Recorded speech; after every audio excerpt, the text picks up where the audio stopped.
All right, let's talk about Donnie Darko. You know the one. The indie film from 2001 that completely blew everyone's minds.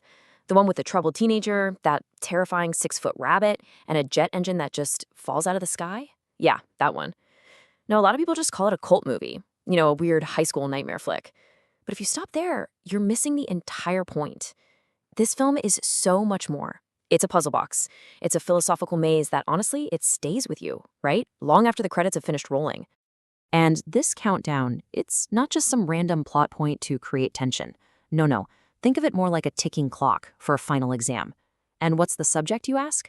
Oh, just the nature of reality, choice, and existence itself. This is what I mean when I say Donnie Darko isn't a film you just watch. It's a film you have to try and solve. So that's what we're going to do right now. We're going to give you the ultimate cheat sheet. We are breaking down the 8 key philosophical ideas that are secretly powering the whole thing, the entire bizarre, unforgettable, and totally confusing timeline of Donnie Darko. And trust me, by the end of this, you're going to see the method in all that madness. All right, first up, let's get right into the central conflict that's tearing Donnie apart. It's this epic struggle between a destiny that feels totally pre-written and this desperate, almost violent need to rebel against it. So the big question is Donnie actually making his own choices, or is he just following a script that he can't even see? And that question leads us straight to a heavy philosophical idea called hard determinism. There was this philosopher back in the 17th century, Spinoza, and he basically argued that free will, it's a total illusion.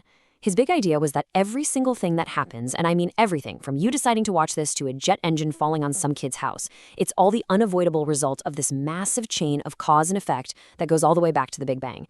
So in this view, there are no real choices. There's only the script of the universe playing out exactly as it was always gonna. And this is the nightmare that Donnie is living in, right? Frank, our creepy rabbit friend, tells him the world is gonna end. And everything Donnie does from that point on is framed as something he has to do to fix the timeline. Think about it. Flooding the school, setting that guy's house on fire. Those aren't just random acts of a rebellious teen. According to this deterministic view, they are necessary steps on a path he literally cannot escape. It makes Donnie this incredibly tragic figure, doesn't it? He's a puppet who is fighting with every fiber of his being, thinking he's pulling his own strings. So, okay, if your entire life is just a script, how does that actually feel? Well, it probably feels a lot like what the existentialist philosophers called nausea. Yeah, nausea. Thinkers like Jean-Paul Sartre and Albert Camus, they wrote about this deep, sinking feeling of dread and absurdity you get when you look at the world around you, especially a world like a perfect, quiet suburb, and you suddenly realize it's all just a hollow performance, a big, empty facade. And that feeling is captured perfectly in one line from Donnie to his dad. Why are you wearing that stupid man suit? It's brilliant. He's looking at his father, at his teachers, at these phony self-help gurus, and he doesn't see people. He sees fakes. He sees them wearing costumes to hide the fact that reality is totally meaningless. So his rebellion? It stops being just rebellion. It becomes an act of pure defiance. When he torches Jim Cunningham's house and exposes what a monster he is, that's what Camus would have called the act of an absurd hero. It's someone screaming, "I exist," into the void, basically giving a giant middle finger to a universe that couldn't care less. Now, this whole feeling, this idea of living in a meaningless, pre-written world, it's tied directly to how the film treats time. I mean, for most of us, time is, well, it's a straight line, right? Past, present, future. But for Donnie, oh boy, it's something much, much weirder. So here's the key to unlocking this whole time thing. That fictional book in the movie, The Philosophy of Time Travel by Roberta Sparrow. What's so cool about this is that the book is basically a sci-fi version of a real philosophical theory from a guy named Henry Bergson. His idea was called durée, which basically means real time. Bergson said that the way we actually experience time isn't like a clock just ticking away second by second.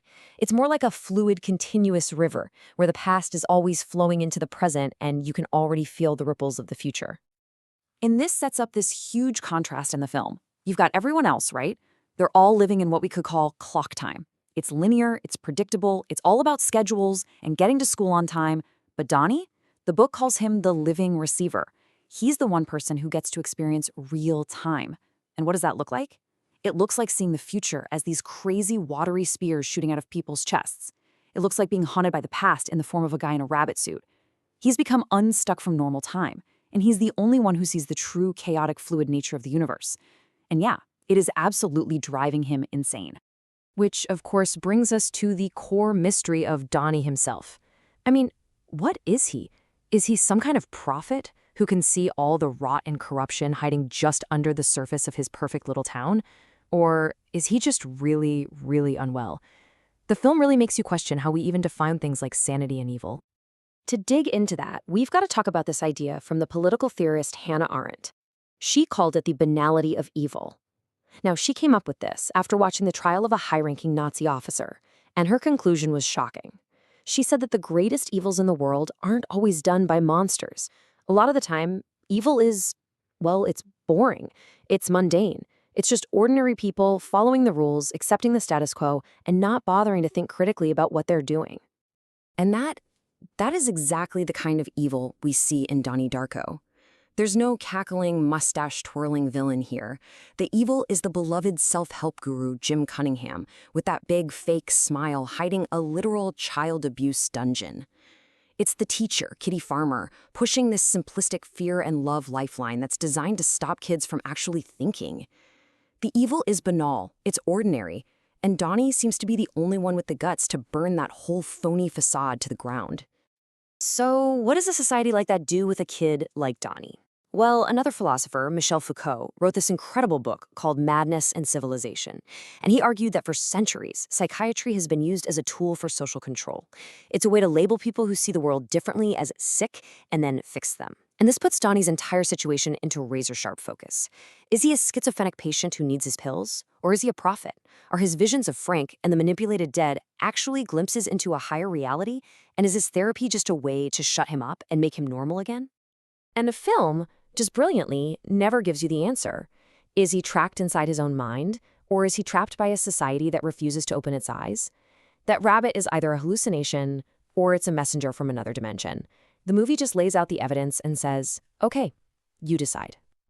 And all of this, the fate, the time travel, the questions of sanity, it all comes to a head in the climax of Donnie's journey. It all boils down to one final huge choice about sacrifice and about death. To really get what Donnie does at the end, we have to talk about the philosopher Søren Kierkegaard and his idea of the knight of faith. So a knight of faith is someone who makes a leap for some higher divine purpose. They make a choice that, to everyone else, looks completely insane. It defies all logic, all normal morality. Kierkegaard's big example was Abraham being told to sacrifice his own son. It's an act that's just absurd and horrifying to anyone looking from the outside. And Donnie's choice, to stay in his bed, to let that jet engine crush him in order to save Gretchen and everyone else, that is his leap of faith. I mean, it is a sacrifice that saves an entire tangent universe. And what does he do in his final moments? He laughs. It's like he finally gets the cosmic joke. He understands the completely absurd logic of his own sacrifice. It's just this incredibly profound, tragic, and somehow darkly funny moment. It's basically a teenage crucifixion set to a Tears for Fears soundtrack. But here's the thing. It isn't just about how he dies. It's about how he lives for those last 28 days. There's another philosopher, Martin Heidegger, who said that to live a truly authentic life, you have to live with a constant awareness that you are going to die. He called it being toward death. Now, most of us, we spend our whole lives trying to ignore that fact, right? We live as if we're going to be here forever. But Donnie, he doesn't have that luxury. He has a literal ticking clock counting down to his death. For 28 days, he is forced to live authentically, staring death right in the face. And this brings us to one last piece of the puzzle, the idea of hidden knowledge. This connects to a really old belief system called Gnosticism. The Gnostics kind of believe that the world we live in is a fake, a corrupt prison made by some lesser, flawed god, and that the real divine truth is hidden from us. You have to find the secret keys to unlock it. And for Donnie, that secret key is a simple phrase, cellar door. Remember, his teacher tells him it's supposed to be the most beautiful phrase in the English language. But for Donnie, that beautiful phrase leads him directly to the cellar door of Jim Cunningham's house, the place that hides the absolute ugliest truth imaginable. So in a way, Donnie is like a teenage Gnostic.